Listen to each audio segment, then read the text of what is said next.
오후 이 시간 하나님께서 우리에게 주신 영의 양식은 요한계시록 14장 9절부터 12절까지 합독하도록 하겠습니다.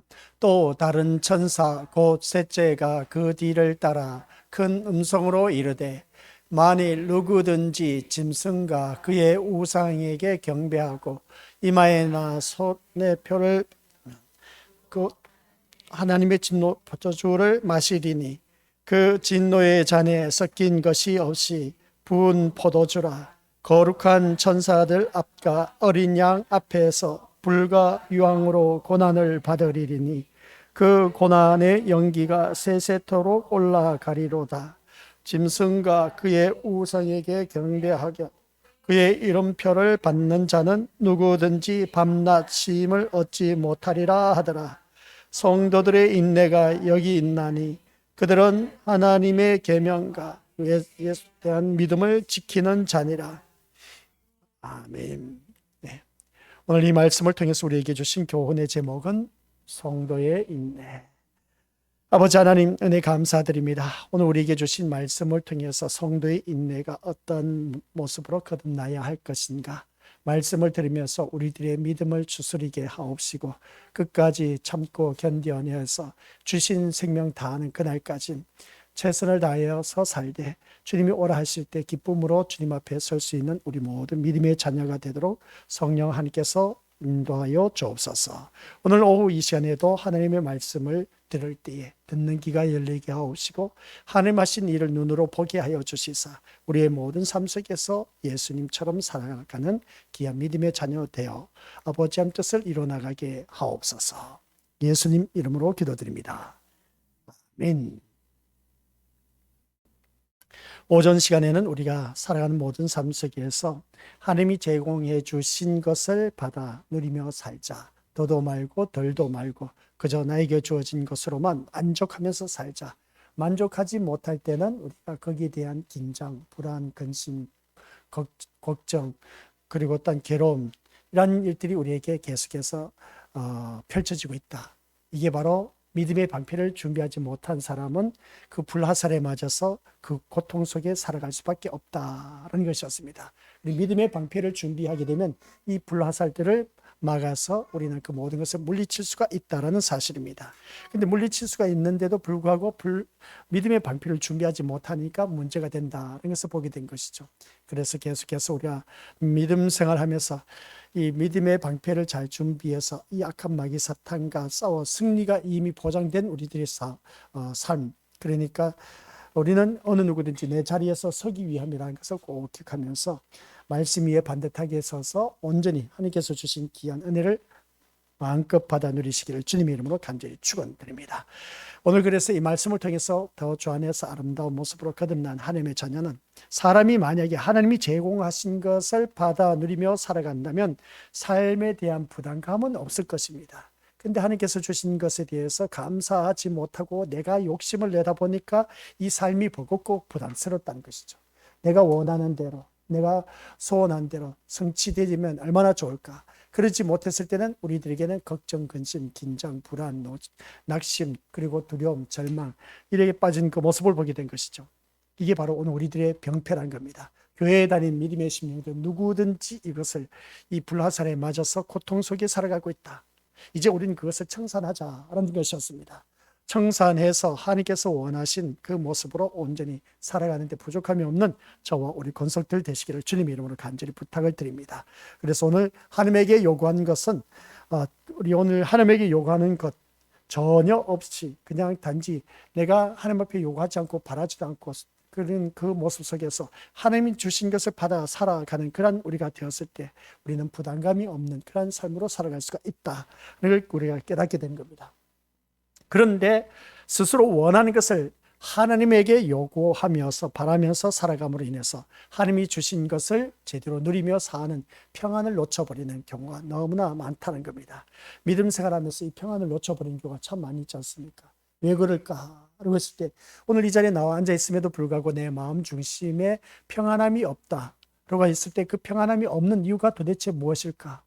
라고 하는 것은 답은 간단합니다. 내가 뭔가 이루기를 원하고 내가 욕심이 앞서다 보니까 그것으로 인해서 우리 믿음의 식구들 평안을 놓치게 된다. 그것을 다시 한 번 더 깨닫게 되는 겁니다. 이 평안을 놓치게 되면 우리 믿음의 식구들 살아가는 삶이 더 힘들고 어렵다는 것은 누구든지 너무 다들 경험을 해 보았습니다. 우리가 에베소서에서도 말씀을 들어서 익히 잘 알고 있지만은 우리들의 마음의 평안, 이 평안이 우리가 무너졌을 때 우리 성경 말씀 하나님의 전신갑주를 취하라라고 했을 때 평안의 복음으로 준비된 그 신발을 신고라고 하는 것을 보게 됩니다. 평안의 복음이 준비한 것으로 신을 신고라고 했을 때 이 평안이 준비된 그 복음으로 말미암아 우리는 말씀을 들음으로 인해서 내 심령이 편안해지고 평안해질 수가 있는 것인데 내 마음에 평안이 없다라는 것은 뭔가 이상해. 뭔가 이상하다는 이유가 뭐냐면은 하나님과 나의 관계 속에서 내가 말씀에서 이탈되었을 때, 말씀에서 벗어났을 때, 쉽게 표현하면 말씀에 내가 불순종했을 때는 내 마음이 편치를 못해. 솔직히 말해서 내 마음이 온전히 말씀에 순종했을 때는 어떠한 세상 환경이 어떤 핍박 모든 박해가 닥쳐온다 할지라도 내 마음은 편안해질 수밖에 더 있겠느냐라는 그런 말씀 내용입니다. 그게 바로 구약의 선지자들과 신약의 사도들, 그리고 어떤 복음을 전파하다 순교한 선교사들, 그들은 외부적으로 물리적으로 힘에 가해서 죽임을 당해도 그들은 마음의 평안이 넘치다 보니까 그 죽음을 두려워하지 않았다라는 사실입니다. 그래서 복음을 전파한 파수꾼들 보면 한결같이 순교를 다 당하셨는데 우리는 살아가는 삶 속에서 주어진 환경 여건 속에서 그 평안함이 없다는 것을 바라보면 우리 것들에게 그 마음에 뭔가 이탈되어 있다는 것을 다시 한 번 더 깨닫게 되는 겁니다. 그래서 평안이 우리에게 참 중요하다. 그래서 평안이 중요한 이유가 뭐냐? 내 마음 중심에 하나님이 아니고 또 말씀에 불순종했을 때 주어졌던 그 모습을 보게 된다. 기억하라는 것을 보게 됩니다. 또 우리가 사람과의 관계 속에서 아주 매끄럽게 화목하고 화기애애하게 어우러질 수 없는 이유는 또 무엇일까라고 했을 때 우리 믿음의 식구들 그 마음에 평안이 없기 때문에 그렇다. 그 평안이 없는 이유가 뭘까라고 했을 때 분명히 사람과의 관계 속에서 서로 어우러져서 우리는 주 안에서 그리스도의 몸을 이루는 지체라고 했습니다. 그러면 지체로서 그리스도의 몸을 세워가야 되는데 이 사람 저 사람 우리 성도들끼리 마음에 맞으면 괜찮은데 마음에 맞지 아니한 성도가 있어. 그러면 둘 중에 누군가 한 사람이 잘못되었다는 겁니다. 성경에서는 우리는 모든 교회 안에 들어오는 믿음의 식구들은 하나가 되어야 됩니다. 하나가 되어서 그리스도의 몸을 세워가는데 부족함이 없는 믿음의 자녀가 되어야 된다는 것은 두말할 것도 없습니다. 그런데 하나가 되지 못했다는 것은 둘 중에 한 사람이 이 사람 둘 중에 한 사람이 말씀에서 벗어난 삶을 살고 있다는 증거입니다. 나는 반듯하게 말씀 안에 있다고 자부할 수가 있는데 이 사람은 아니다. 오히려 그 반대로 생각할 수가 있음을 보게 됩니다. 이 사람이 말씀 안에 있는데 반대로 본인이 말씀 안에 바로 서 있다고 하는 그러한 자가 잘못될 수도 있다는 겁니다. 그러니까 이것은 우리 믿음의 식구들 신앙생활 하면서 많이 느꼈을 겁니다. 그래서 누구 말을 듣고 누구 말을 듣지 말아야 되냐 했을 때 다 우리 듣지 마시고 하나님 말씀만 들어서 내 마음의 판단력에 온전히 그 중심에 말씀이 서 있는가 안 서 있는가 그것부터 확인해서 우리가 반듯하게 서가는 길밖에 없다는 걸 꼭 명심하시기 바랍니다. 그래서 오늘 우리 건수들 모두가 내 마음에 하나님이 주신 것을 누리며 사는 평안을 놓치게 되는 이런 일들이 없어야 된다라는 것을 다시 한 번 더 깨닫게 되는 겁니다. 그런데 이것을 놓치는 이유가 각 사람에게 평안이 없기 때문에 그렇다. 평안이 없는 이유는 각 사람마다 자기가 욕심을 내다 보니까 또 그럴 수밖에 더 있겠느냐 하는 것을 다시 한 번 더 깨닫게 된 것이죠. 그래서 불안해할 수밖에 없는 것은 자기 일을 너무나 생각하기 때문에 그렇습니다. 자기 일에 매여 있다 보니까 사람이 항상 거기서 벗어나지 못하고 걱정, 근심, 노심초사, 불안, 낙심, 절망 이런 것에 휩싸여서 살아가고 있다는 겁니다. 그러니까 오늘 이 말씀을 듣는 우리 믿음의 식구들께서는 어느 누구를 만나고 자신의 이 말씀을 통해서 자기 일에 너무 애착심을 갖는 그런 일을 갖지 말자는 겁니다. 자신을 세상에 있게 하신 하나님의 일을 생각하기보다는 어느 누구든지 자기 일에 더 관심과 애착을 두고 살아가기 때문에 지금 현실과 일로 인한 그런 불안감과 염려와 근심이 사라지지 않고 있다는 걸 꼭 기억하시기 바랍니다. 교회에 나온 우리 믿음의 식구들 한번 자기 자신을 돌이켜보시기 바랍니다.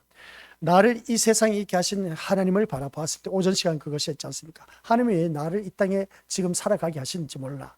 과거에 같았으면 내가 자살하고 싶었을 때 그냥 자살해서 죽었으면 지옥에 갔을 텐데 근데 죽지 않고 내가 이 자리에 남아있는 이유는 분명히 뜻이 있다는 겁니다. 그게 뭐냐라고 했을 때 하나님께서 나를 통해서 이 일을 이루시고 있다는 것을 깨달아야 되는 겁니다. 하나님께서 나를 통해서 이 일을 이루시고 있는 것이 무엇일까라고 했을 때 그걸 깨닫는다면 우리 것도 내 마음에 평안이 차고 넘친다. 그러면 그 일을 성취해 나갔을 때 하나님께서 주신 그 위로와 평안, 이루 말할 수가 없다는 것을 보게 되는 것이죠.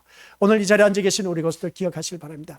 우리가 살아가는 모든 삶 속에서 내가 하나님의 일을 더욱더 생각하고 있느냐, 아니면 자기 일에 더 관심을 갖고 더 많은 것을 생각하고 있느냐, 그러고 있을 때 우리가 믿음 생활하는 믿음의 권수들 바라보면 하나님 일은 뒷전으로 하고 자기 일에 더 많은 관심을 갖고 애착을 갖고 살아가고 있다는 것이 오늘 우리들의 병폐입니다. 그래서 그 결과가 어떻게 나타나는지 아십니까?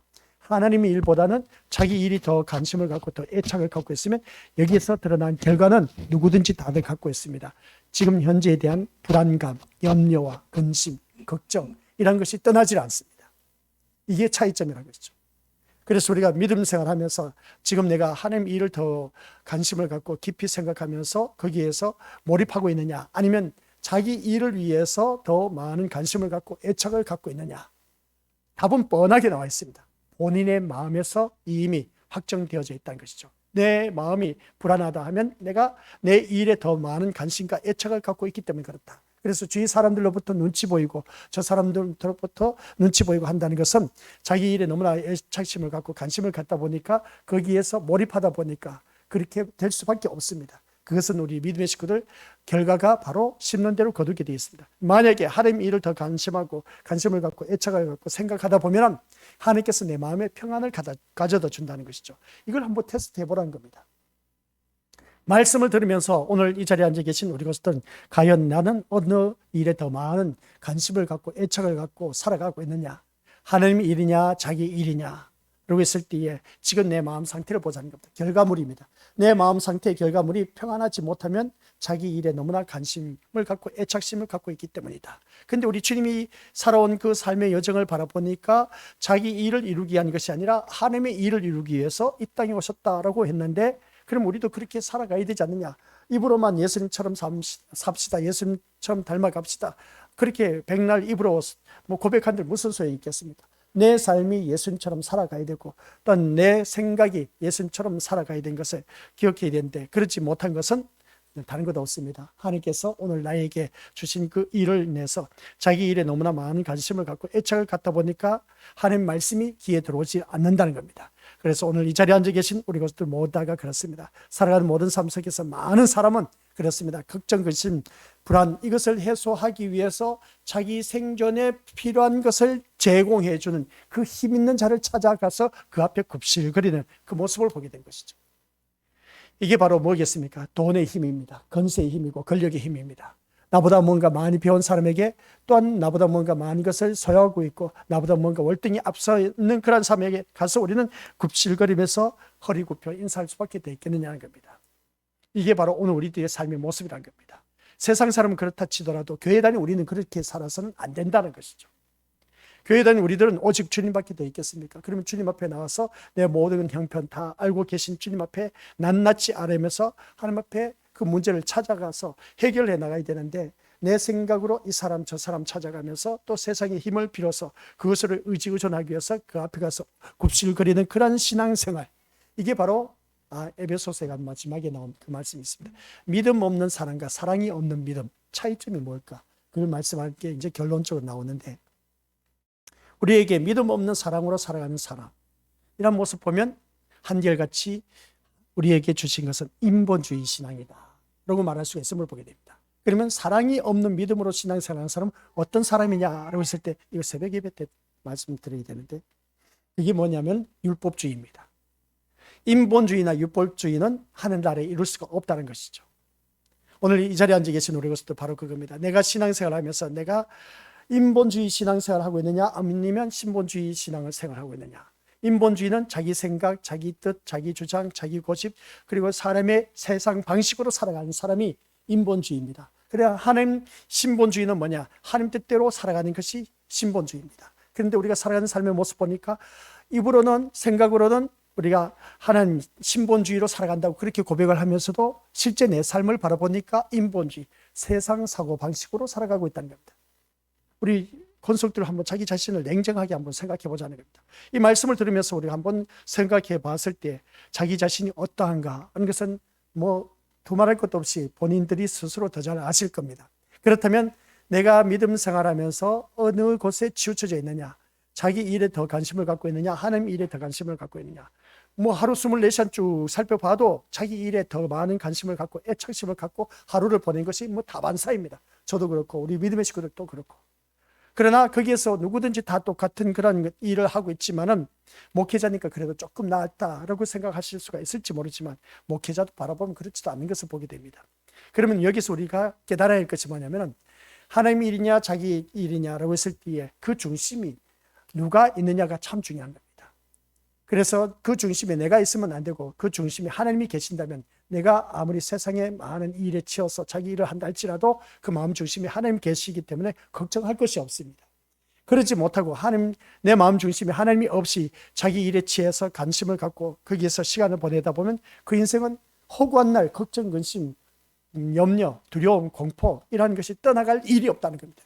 늘 낙심하게 되고 그것으로 인해서 이거 어떻게 되지 하면서 불안 가운데서 살아가고 있는 우리들의 모습을 보게 됩니다. 이런 우리가 되어서는 안 된다는 것이죠. 그래서 오늘 이 자리에 앉아 계신 우리 고수들께서는 다시 한 번 더 자기 자신을 돌이켜보면서, 내가 세상 앞에 가서 허리를 굽실거리느냐, 아니면 하나님 앞에 나와서 우리가 두 손 모아 기도하느냐, 이 차이점을 바라봤을 때 우리 고수들은 신본주의, 인본주의 갈라진 것을 보게 됩니다. 교회를 다니면서도 세상 방식, 세상 사람을 의지의존하는 그런 신앙생활을 하는 것, 이게 바로 인본주의 신앙이다라고 해도 과언이 아닌 것을 보게 됩니다. 그런 신앙생활을 해서는 안 된다는 것이죠. 그래서 오늘 14장 말씀을 바라봤을 때 이제 14장 들어가려고 하는 겁니다. 14장은 이미 다뤘습니다. 본문 들어가기 전에 아직 소론이 있습니다. 14장을 한번 살펴봐야 되는 것이죠. 14장 1절부터 5절까지 우리 말씀, 어떤 말씀이 있었습니까? 이름의 대결이 있었습니다. 말씀 다들 기억나시는지 모르겠습니다. 이름의 대결에 있어서 진승의 이름을 가진 자, 하나님의 이름을 가진 자, 여기에서 우리 믿음 어린 양의 이름을 가진 자, 이 두 이름이 대결하고 있었음을 보게 된 것이죠. 이런 말씀을 바라봤을 때 우리 것들 모두가, 진승의 이름을 가진 자는 세상의 힘과 권세와 권력을 의지의존하면서 자기 자신을 드러낼 것이고, 그러나 어린 양의 이름을 가진 자는 어린 양이 어디로 인다든지 그대로 따라가는 자들이다 하는 것이었습니다. 그러면 우리가 곰곰이 이제 말씀드렸던 것을 떠올리는 것이죠. 묵상하는 겁니다. 14장 1절부터 5절까지는 이름의 대결이 나와 있었는데, 그 이름의 대결에서 어린 양의 이름을 가진 자와 짐승의 이름을 가진 자의 모습이 있었다. 근데 그때 말씀을 보니까 내가 짐승의 이름을 가진 자로서 살아갔던 일들이 너무나 많이 있다. 그게 뭐냐라고 했을 때, 세상의 사고 방식과 힘과 권세와 권력을 의지했던 나의 모습이었다. 이게 바로 짐승의 이름을 가진 자의 모습이었다. 그러면 그것은 우리 믿음의 것들 잘못된 신앙이라고 말씀을 드렸던 것을 보게 됩니다. 그러나 어린 양의 이름을 가진 자는 오직 하나님이 나를 어디로 인도하시든지 간에 그걸 그대로 받아들이면서 순종하면서 그 마음 중심이 오직 예수님만이 있는 인생, 이게 바로 어린 양의 이름을 가진 자이다. 그래서 가정 형편이 좋든지 나쁘든지 변함없이 내 믿음의 자리를 지키면서 굳건하게 나아가는 그러한 자들이 바로 그 이름의 대결에서 하나님의 이름, 어린 양의 이름을 가진 자의 모습이다. 그러면서 이제 우리 믿음의 식구들, 우리가 살아가면서 6절부터 쭉 7절까지 말씀을 봤을 때 거기서는 또 어떤 말씀이 주어졌습니까? 그 6절부터 7절까지는 첫째 천사가 날아다니면서 외치는 것을 보게 됩니다. 천사가 날아가면서 외치는 겁니다. 인류를 향한 마지막 복음은 심판을 경고하는 삶으로 살아가는 것을 보게 됩니다.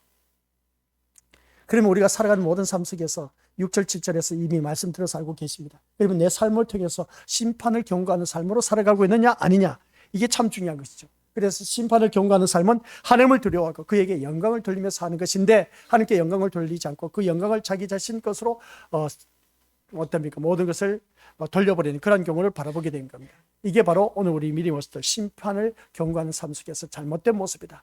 그런데 심판을 경고하는 삶은 어떤 것을 말씀하고 있느냐라고 했을 때, 모든 것이 다 하나님 앞에 영광 돌리면서 하나님을 두려워하면서 살아가는 그러한 사람. 그러니까 세상이 멸망한다고 하면서 우리 믿음의 모습들 모두에게 세상 것을 구하고 세상 것을 의지하는 것이 아니라, 이 세상이 망한다는 것은 이미 창세기부터 시작해서 요한계시록 가서 쭉 말씀을 살펴보았습니다. 그리고 요한계시록 21장 1절에서 명확하게 우리에게 말씀하셨습니다. 처음 하늘과 처음 땅은 없어졌더라. 바다도 다시 있지 않더라 라고 하는 것을 보게 됩니다. 이게 뭐겠습니까? 이 세상은 다 멸망받아, 심판받아, 멸망한다라는 말씀의 내용입니다. 그런데 우리들이 살아가는 삶의 모습을 바라보니까 이 세상 것을 바라보고 살아가고 있다는 겁니다. 이 세상이 전부인 양 하면서 세상에 올인하는 것을 보게 된 거죠.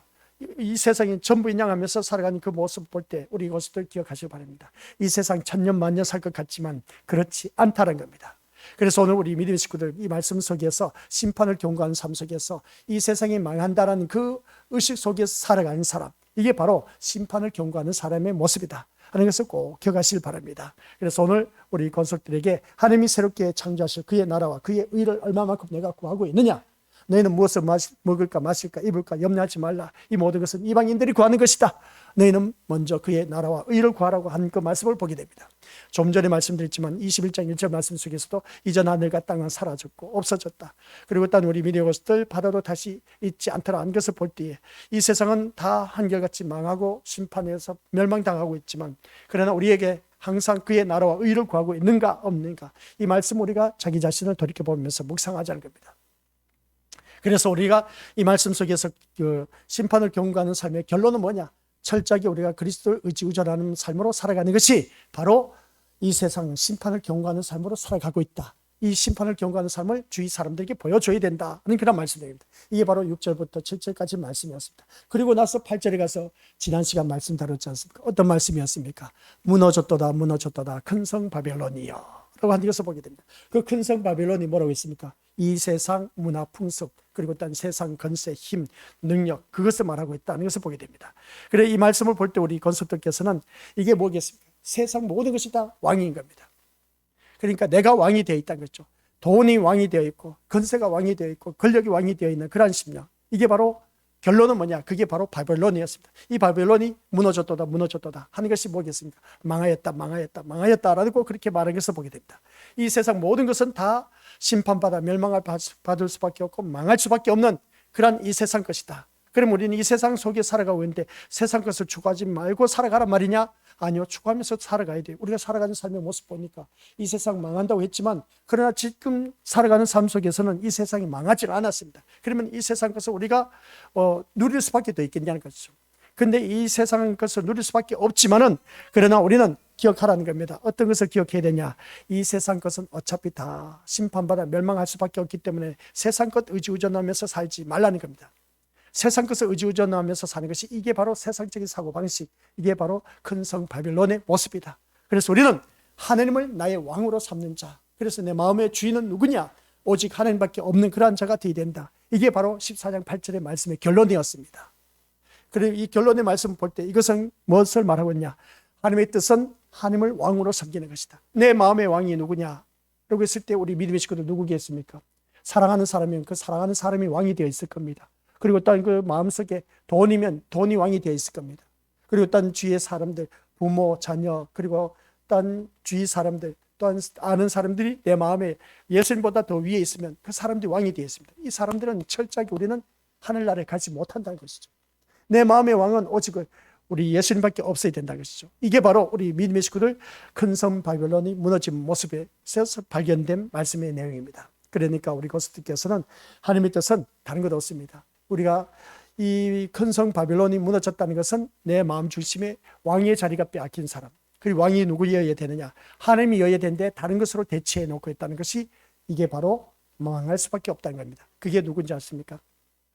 신천지 구원파를 말하고 있음을 보게 됩니다. 그리고 박명호인가 그 양반, 참 엄청난 것을 보게 됩니다. 야, 그런 그 모습 볼 때 이단들이 완전 하나님의 자리에 자기 이름을 넣어버리는 겁니다.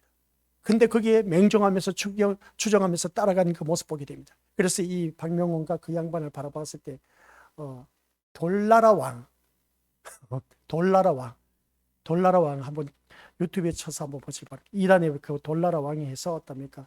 그 돌나라 왕 하면 박명호입니까? 그 보는 모습, 박명호 겁니다. 완전 교주야.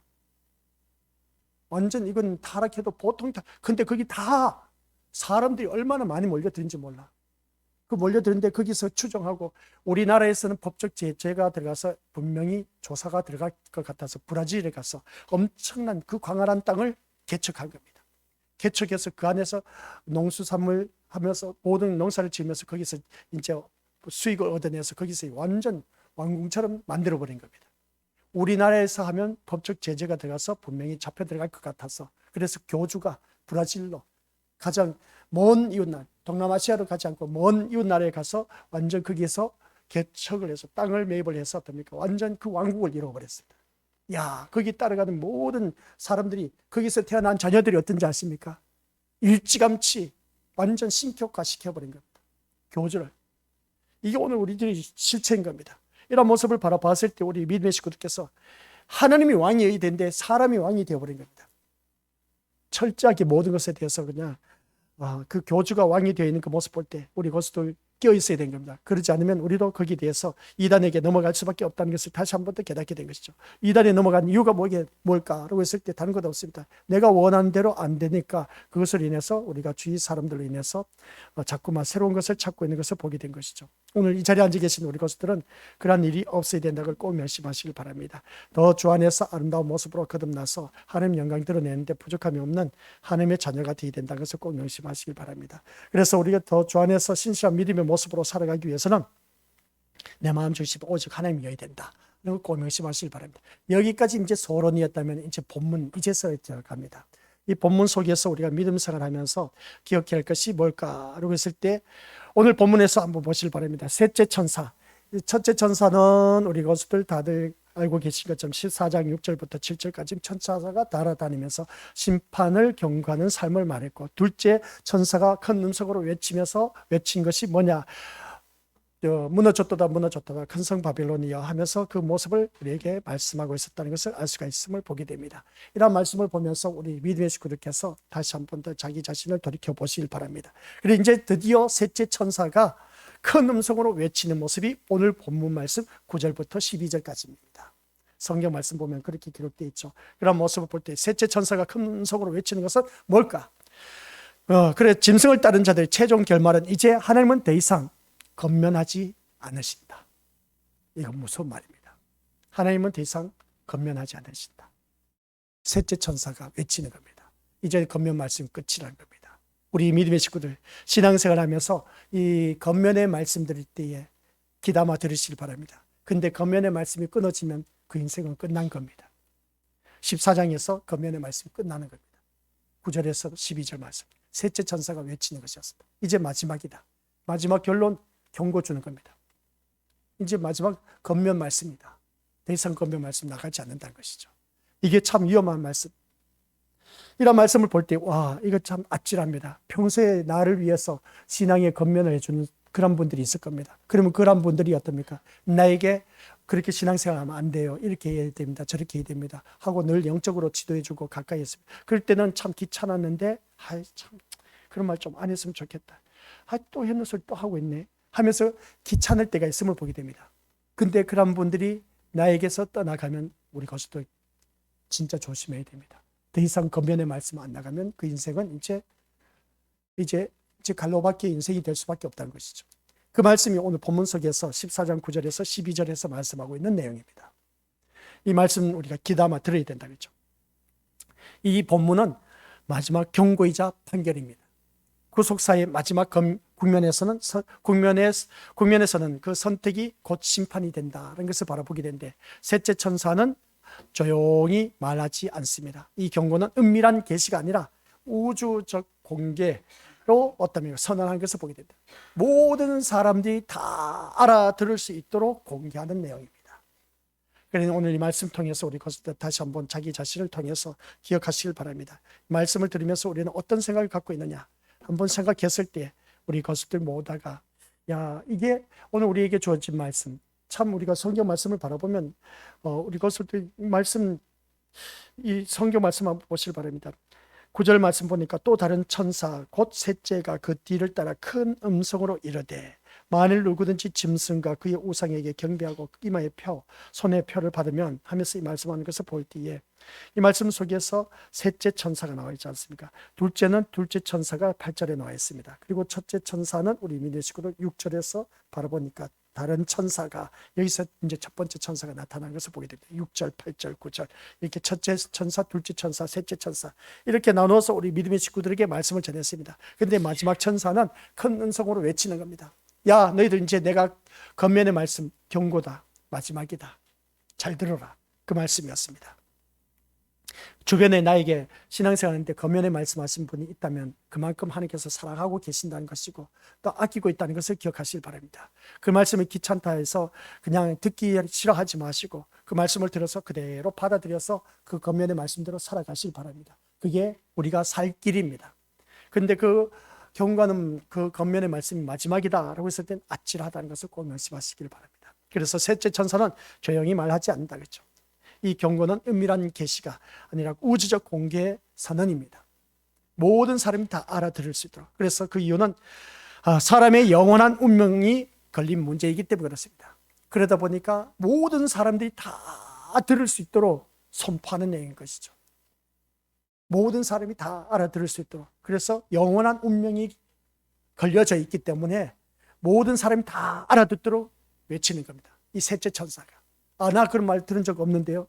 그래서 우리 믿음의 식구들 그렇게 하시길 바랍니다. 하나님은 심판 직전에도 난 그런 소리 못 들었는데요 라고 말하지 못하도록 가장 분명하게 선포한 말씀이 오늘 9절부터 10절 말씀까지만 살펴봐도 그렇습니다. 한번 보시기 바랍니다.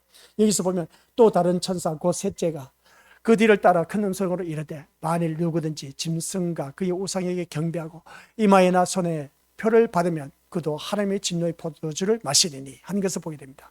진노의 포도주를 마시는 자가 되지 말자. 그 진노의 포도주가 뭐냐? 짐승과 그의 우상에게 경배한다. 짐승은 바다에서 올라온 짐승과 땅에 올라온 짐승이 있었다. 그래서 바다에 올라온 짐승은 힘과 건세와 권력을 말하고 있다. 그런데 힘과 건세 권력이 뭐냐? 세상의 힘, 건세, 권력을 말하고 있다. 그래 우리는 땅에서 올라온 짐승은 앞에서 이끄는 영적 지도자로 하는 그러한 거짓된 목자들이 봐라 예수님을 믿으면 이렇게 출세하고 성공하게 되고 모든 일들이 잘 되고 형통한 삶을 누리게 된다. 이렇게 말하는 거짓된 목자들이 오늘날 이 강대상에서 외치고 있다. 그런 말에 귀를 기울이지 말라. 이러한 우상 숭배에 경배하는 사람은 한결같이 이마에나 손에 표를 받은 사람이다. 이마에나 손에 표를 받은 사람은 하나님의 진노의 포도주를 마신 자들이다. 하나님의 진노의 포도주를 마시는 자들은 어떻게 되는 줄 아느냐?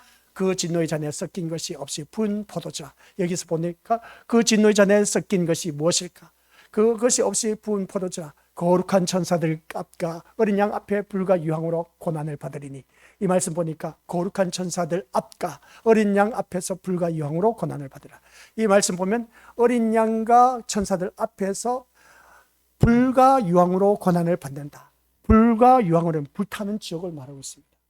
엄청난 고통 속에서 영원한 지옥에서 살아간다는 그런 말씀 내용입니다. 이 셋째 천사가 말을 했을 때 우리 믿음의 식구를 바라보면 우리 것들 어떤 생각이 들겠습니까? 셋째 천사의 음성은 누구든지라고 했습니다. 누구든지 이 말씀을 보면 참 우리가 9절 말씀을 바라보니까 또 다른 천사 이럴 때 만일 누구든지라고 하는 이 말씀이 모든 사람을 말하고 있습니다. 열의 병역이 없다는 것이죠. 누구든지 그 짐승과 그의 우상에게 경배하고 이마에나 손에 표를 받으면 그도 하나님의 진노 포도주를 마신다라는 것을 보게 됩니다. 여기서 누구든지라고 하는 이 말씀 속에서 문제의 핵심은 뭐라고요? 경배의 대상인 겁니다. 내가 어떤 것을 경배하고 있느냐가 참 중요한 것이죠. 오늘 이 자리에 앉아 계신 우리 것들 주님을 경배하고 있습니까? 청길령 목사를 경배하고 있습니까? 세상 것을 경배하고 있습니까? 한결같이 주님을 경배하기 위해서 이 자리에 모였다고 그렇게 고백은 하지만은 내 마음속에는 세상 것을 경배하기 위해서 세상 것을 얻기 위해서 이 자리에 나와서 예배드리는 경우가 있다는 겁니다. 그러한 자들은 이 말씀 속에서 불과 유황으로 고난을 받습니다. 불과 유황이라는 것은 영원한 지옥을 말하는 것이죠. 불타는 지옥에서 고난을 당한다는 겁니다. 고난뿐만 아니라 고통이 따른다는 것입니다. 그래서 우리 믿음의 식구들께서는 기억하시길 바랍니다. 이 말씀 속에서 우리가 경배 대상이 세상 것이냐 하나님이냐 그것을 말하고 있음을 보게 됩니다. 앞에서 이끄는 지도자 정일영 목사면 영원한 무한과 불 고통 속에서 살아갈 수밖에 없습니다.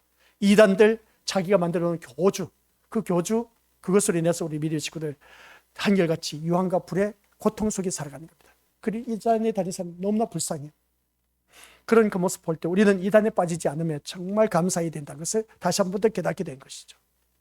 그런 그 모습 볼 때 우리 믿음의 식구들께서는 아찔합니다. 문제의 핵심은 뭐라고요? 경배의 대상이 누구냐는 겁니다. 경배의 대상이 이 세상, 그래서 짐승과 그의 우상에게 경배하는 것. 이게 바로 9절 그 중반에 나와 있음을 보게 된 것이죠. 짐승 아니면 우상을 경배한다. 한결같이 우리는 짐승을 경배하고 또 우상을 숭배해왔던 우리들의 모습입니다. 이거예요. 여기에 대해서 누구든지 부인을 할 수가 없습니다. 돈이면 진짜 엄청난 힘과 파워를 갖고 있으면 누구든지 다들 경험하고 있음을 뭐 지금도 다들 경험하실 겁니다. 내 주머니에 돈이 든든하게 있으면 세상 부러울 것 없어. 너무나 좋아. 근데 그 사람이 있지 않습니까? 세상 부러울 것도 없다 하지만은 근데 그 사람이 아파 보세요. 아파 보면은 돈도 필요 없습니다. 건강이 최고라는 것이죠. 그 아픈 사람 이제 사형 선고 받아보세요. 세상 아무것도 필요도 없고 아무리 돈 많은데 무슨 소용이 있겠습니까? 돈도 필요 없다는 겁니다. 건강이 최고라는 거죠. 그러면 건강을 위해서 이제 이것저것 다 이제 별의별 것을 다 찾고 또 명의사를 찾고 만나고 수술하고 그렇게 할 겁니다. 살아남으면 뭐 하겠습니까? 그 생명이 하나님이 없으면 또 지옥에 떨어질 것이다. 유황과 불과 유황으로 고난을 받을 것이다. 이겁니다. 오늘 제가 말씀드리고자 하는 것은 문제의 핵심은 여기서 누구를 가려고요? 경배입니다. 만일 누구든지 짐승과 그의 우상에게 경배하고 라고 했을 때 여기서 심판의 기준은 단순한 정치 참여나 생존 문제가 아닌 겁니다. 아시겠습니까? 여기서 기억해야 할 것은 경배라는 것이죠. 경배. 누구를 높이느냐? 누구를 절대화하고 있느냐? 누구에게 충성을 바치는가? 이게 중요한 겁니다. 누구든지라는 이 말씀 속에서 내가 누구를 높이고 누구를 절대하고 누구에게 충성을 하고 있느냐? 우리 그런 것들 기억하시기 바랍니다. 교회 나오면 우리 목사님 높이고 있습니까? 이단들이 하는 그런 모습인 겁니다. 누구를 절대하고 있습니까? 자기 섬기는 교주를 절대화시키고 있는 그 이단들의 모습을 보게 됩니다. 교회 나와서 우리 것들 정길용 목사가 절대화되어서도 안 되는 겁니다. 사모, 권사, 장로 되어서도 안 되는 겁니다. 아시겠습니까? 이 말씀 속에서 내가 지금 누구를 높이고 있느냐? 이 경배의 대상이 누구를 높이고 있고 누구를 절대화하고 있느냐? 누구에게 내가 충성하기 위해서 이 자리에 앉아 있느냐? 정길용 목사를 위해서 쓸데없는 짓입니다. 우리 믿음의 식구들 그런 짓 하지 마시길 바랍니다. 저를 경배해봤자, 저를 위해서 충성해봤자 인간일 뿐인 겁니다. 저도 들으면 문제 나올 수밖에 없는 그런 인생입니다. 그러니까 우리 믿음 식구들께서는 이 말씀 속에서 이 경배의 대상이 경배하는 사람을 바라봤을 때 우리 것들 내가 누구를 높이고 누구를 절대화시키고 누구를 충성하고 있느냐, 누구에게 충성하고 있느냐, 이것이 하나님 앞에서 가장 중요한 문제인 겁니다. 다른 것 없습니다. 구속사는 언제나 경배의 대상을 기준으로 우리 믿음의 것들 갈라진다는 것. 내 경배의 대상이 거기에서 천국이냐 지옥이냐 갈라진다는 겁니다. 눈앞에 보이는 우리 교회 목사님 아니면 목사님 말씀 잘 들어야 돼. 그래야 우리가 천국 갈 수 있어. 아니요. 목사님 말 듣지 마세요. 목사님 입에서 나오는 하나님 말씀에 순종하시길 바랍니다. 그게 우리가 살 길입니다. 그래서 이 말씀 속에서 구속사는 뭐라고요? 언제나 경배의 대상을 기준으로 하고 있다는 것. 거기서 갈라집니다.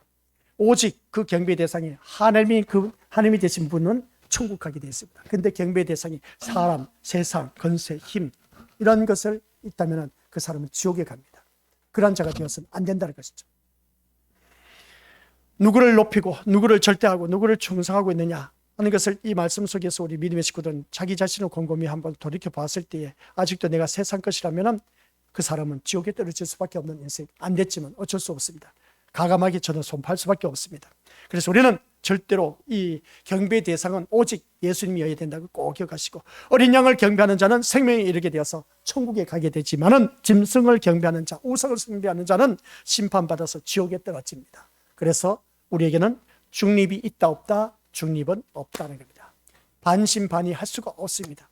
천국이냐 지옥이냐 둘 중에 하나인 겁니다. 누구를 섬긴다고요? 우리 것을 오직 내 마음 중심에 어린 양이신 예수님만 섬기시기 바랍니다. 그 사람만이 천국에 들어갈 수가 있습니다. 저는 이 말씀밖에 더 전할 것이 없습니다. 절대로 저나 교회 다니는 우리 권사, 장로, 우리 선생들 경배의 대상이 되어서 안 됩니다. 이 사람을 위해서 충성해서도 안 되고 절대시켜도 안 되고 이 사람을 위해서 높여서도 안 되는 겁니다. 오직 우리 마음 중심에 누가 예수님을 높이시고 절대하면서 그 예수님 앞에 충성하는 그 사람만이 천국에 들어갈 수가 있다는 사실. 그래서 생명에 이르게 되는 그런 우리 귀한 믿음의 심령들, 어린 양을 경배하는, 예수님만을 경배하는 그런 우리가 되어야 된다. 이단들은 한결같이 어린 양이신 자기를 예수의 자리에 앉혀놓은 겁니다. 나를 따르는 것이죠.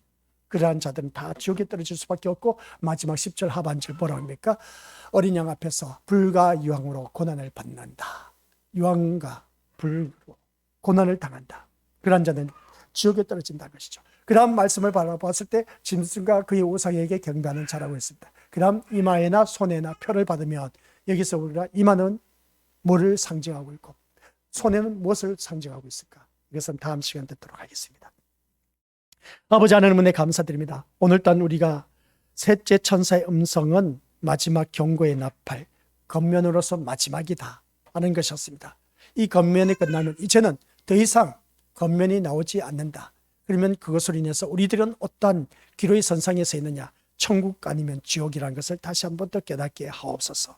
여기서 우리가 깊이 깨달아야 할 것은 문제의 핵심은 경배의 대상이었음을 보게 됩니다. 그 경배의 대상이 내가 지금 이 자리에 나와 앉아 있는 것을 볼 때 누구를 높이기 위해서 이 자리에 앉아 있는지, 또한 누구를 절대화시키면서 이 자리에 앉아 있는지, 누구에게 충성을 바치고 있는지. 사람이면 한결같이 짐승을 경배하는 자고 지옥에 갈 수밖에 없는 인생. 그러나 구속사 가운데서 오직 예수님만 높이고 예수님만 절대화시키고 예수님 앞에 충성한 자는 영생에 이르는, 생명에 이르는 귀한 하나님의 자녀, 천국에 이를 수가 있다는 걸 꼭 명심하게 하옵소서. 우리 모두 다 진짜 예수님만 섬기다가 예수님 때문에 천국 가는 아버지 하나님 백성 되게 하옵소서. 예수님 이름으로 기도드립니다. 아멘.